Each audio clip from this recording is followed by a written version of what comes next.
আলহামদুলিল্লাহ আমি 2025 জানুয়ারি সেশনে আজ স্টুডেন্ট ভিসা আমি হাতে পেলাম। এই হলো আমার স্টুডেন্ট ভিসা। আমি মোহাম্মদ আরিফুল ইসলাম, বাসা সিরাজগঞ্জ।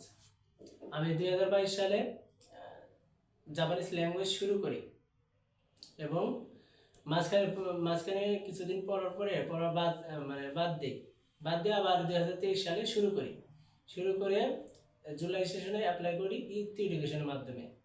সেখানে দুর্ভাগ্যবশত আমার এসইও রিজেক্ট হয়।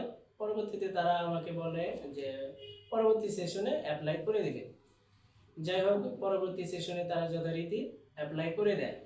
করে দিলে আমার টোকিও থেকে সিও আসে নভেম্বর মাসে। তো আমি ডিসেম্বর মাসে এম্বাসি ফেস করি।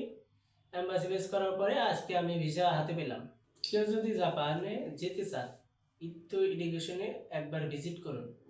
আসেন, দেখেন এখানে কীরকম ফাইল প্রসেস করে, বা 10 জনের কাছে শোনেন, বুঝে প্রসেস করেন।